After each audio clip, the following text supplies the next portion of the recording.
سلامونه ګرانو کتونکو، هیله لرم چې تاسو به ټول روغ جوړ او خوشحاله یاست. زه ستاسو کوربه اعظم خان مندوخیل، تاسو ګورئ وطن چینل. ګرانو کتونکو، زما پر څنګ باندې د کراچۍ د ټیلی فلمانو یو ایکټر کامران خان ولاړ دی. له کامران خان سره د پر ژوند او د پښتو فلم انډسټري په حواله له د سره خبرې اترې کول غواړو. تر ټولو له مخه زه په خپل پروګرام کې کامران خان ته ښه راغلاست وایم. السلام علیکم.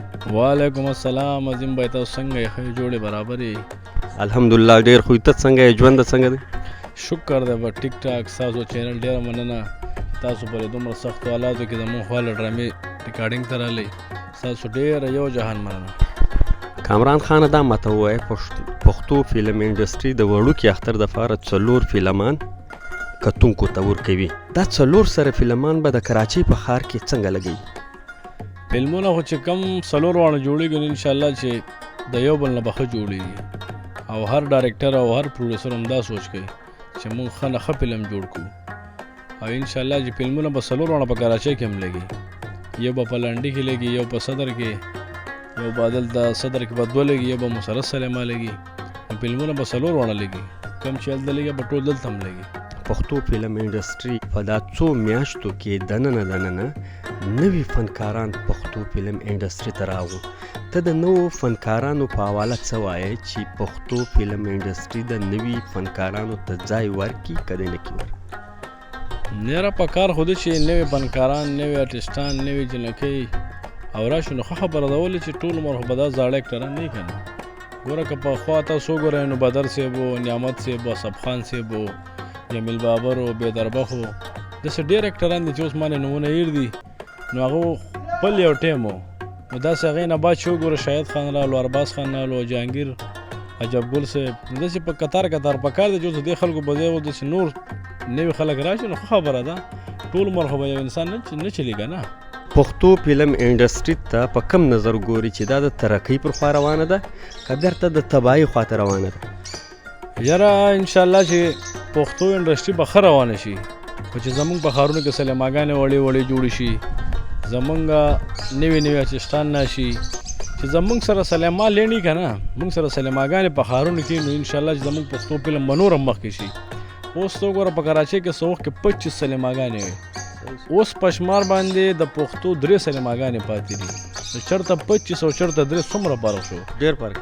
نو زمونږ پښتو فلم به انشاءالله ښه شي، خو چې موږ له په ګورنمنټ په هر ځای کې وړې سلیماګانې راکړي او زمونږ پښتو فلم ته لږ ترقي ورکړي، موږ له سټوډیو جوړه کړي، موږ له دغه جوړ کړي، نو موږ سره د حکومت د طرفه هېڅ دغه نشته فلحال. د کراچۍ په ښار کې لکه څنګه چې تا ذکر وکړي 15 سینمې په یو زمانه کې دلته وې، سینمې ډېرې وې، فلمان به په پښتو فلم انډسټري کې هم ډېر تیارېدل. اوس چونکې دلته سینمې کمې دي، سینمې کمې شوې، ډېرې سینما مالکانو خرڅ یې کړلې او پر هغه ځای باندې شاپینګ پلازې جوړې کړې. د سینمې محفوظ کولو دپاره، د سینمې د نه خرڅولو دپاره به فنکاران څه کوي؟ نو فنکاران خو تقریبا غریبانان ټول در په در شو. زمونږ د فنکارانو اخیریان بیا ډېر خراب وي، لکه اوس زمونږ ډېر ښه آرټسټان داسې لاړه چې لکه هغه بیا علاجه پورې محتاجه وو.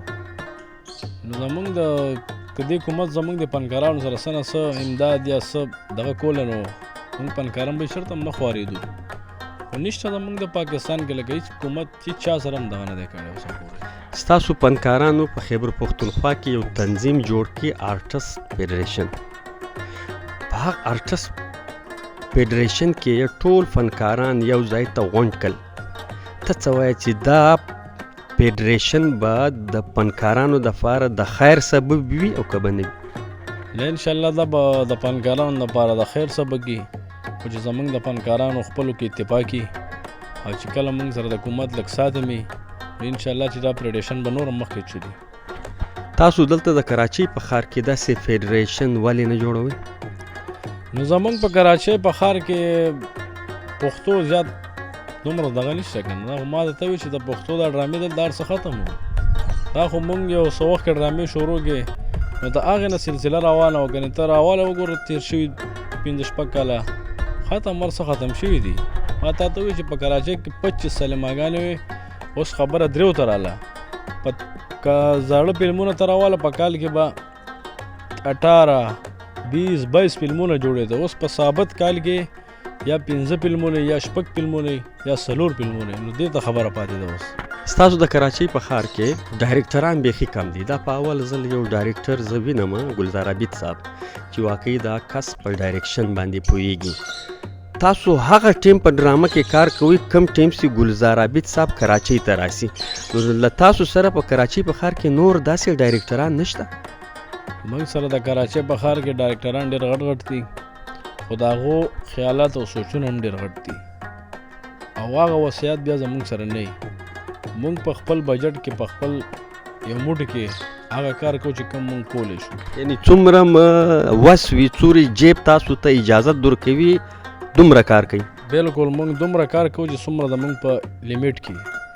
دا نه چې اوس موږ یو غټ فلم شروع کوو سبا یې پوره کولی نه شو، چې سبا را پورې خلک خبرې کوي، نو هغه کار نه کوو. خپل کار کوو، لږ کوو، ښه کوو، او دنیا ته ښایو چې موږ څه کوو.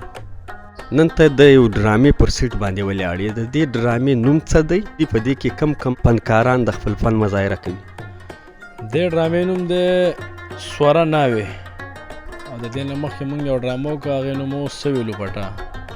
نو ډرامې د یو بل انشاءالله چې ښه ډرامې دي، او په اختر دنیا ډرامې راځي، پای کې به زموږ ډرامې هم راځي، او انشاءالله کتونکو والا به فیصله کوي چې کومه ښه ده او کومه بېکاره ده، نو د عوام فیصله کوي.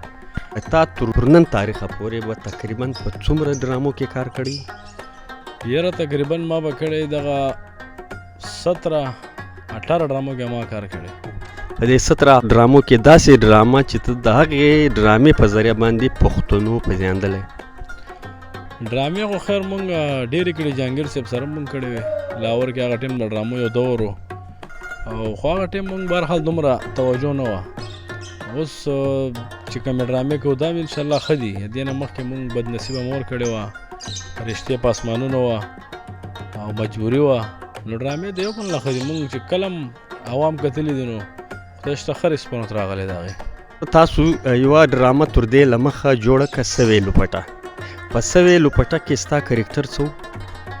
په سوې لوپټه کې زما کرکټر دا و چې لکه زه پکې هیرو یم هغوی سره. مونږ دوه هیروګان یو، یو ریاض ډالر دی او یو زیم، یو علمګیر باچا چې پکې ویلن دی، علي اکبري پکې زما پلار یي. نو هغې کې هني داسې دی چې لکه هغه یو میرنۍ خوري دا و، په هغې ظلم زیاتی کېږي، نو هغه بیا مونږ کور ته راشي، بیا د هغې مونږ سره واده ماته پروګرام جوړ شي. نو یو ډېر ښه سټوري دی، یو ډېر ښه سبجیکټ دی، انشاءالله کتونکو والا به ښه مزه به تېري. نن بیا ته د یو ډرامې په سیټ باندې ولاړې له ما سره سوره ناوې. سوره ناوې کې څوک دي؟ کرکټر په دې کې کم دي نه دي؟ سوره ناوې کې خو مونږ سره علي اکبر صاحب دی، علمګیر باچا دی، ریاض ډالر دی، او زه پکې پخپله یم، او داسې جنکۍ پکې هم ډېرې دي. خدای شي نور پکې هم دنیا خلک دي، خو بس چا نومونه راځي او چا نه راځي، نو خلک پکې ډېر دي. کامران وروره ته دا خبره کوي چې زموږ د کوششو په وجه باندې موږ په دا وړو ډرامو کې ایکټ کوو، دا فیلډ هم تر نن تاریخه پورې ژوندی ساتلی. بالکل، او دا خو بس مونږ لګیا یو، خپل ونډه تړله، محنت کوو چې بس د پښتو یو نوم مو ساتلی دی. کنې اوس غټ غټ فلمونه جوړېږي، خو د اردو والا دي، هغه زموږ پښتانه خو کم ځای پېژني. مونږ پښتانه که ګوري، نه به شاهد خان ګوري، به ارباز خان ګوري، به جهانګیر خان ګوري، به سواتی وګوري، نو هغه چې زموږ پښتون ته ته د اردو دغه دی، نه و یاره نه پېژني. یو په آخر کې د خپلو ډرامو متعلق کتونکو ته څه وایي؟ کتونکو ته به دا میسیج ورکړو چې دا دوه ډرامې به په اختر راځي. د یوې نوم دی سوې لوپټه او د بلې نوم دی ناوې سوره. نو دا ډرامې چې کله هم تاسو وګورئ، انشاءالله په دې کې به تاسو یو میسیج راځي، او تاسو به له دې نه یو سبق زده کوئ. او انشاءالله کتونکو ته بس دا وایو چې دا پښتو فلم انډسټري چې کومه ده، نو دا آباده ساتئ. دا زما دپاره نه، دا ستاسو هم پایداره او د موږ د ټول ټیم پایداره.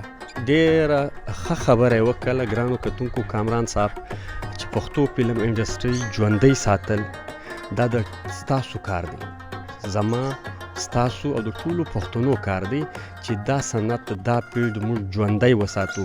ولې په دې فیلډ کې ډېرو فنکارانو خپل ټول ژوند چې کوم دی ورکړی دی، چې دا فیلډ ژوندی وي، نو دې فنکارانو ته اکټرانو ته له دې سره چې کوم منسلک خلک دي کیمرمینان دي له دې سره چې کوم دي ټیکنیشنز دي د دغو ټولو روزګار له دې پیډ سره تړلی دي نو دا پیډ ژوندی ساتل ستاسو د کامران زما او د ټولو پښتنو په فرایضو کې شامل ده. ګرانو کتونکو دا و کامران خان چې له ده سره دوې درې خوږې خبرې وکړي. تر بل خوندور پروګرام پورې مو پر لوی بازار سپارلي یاسته. د خدای په امان.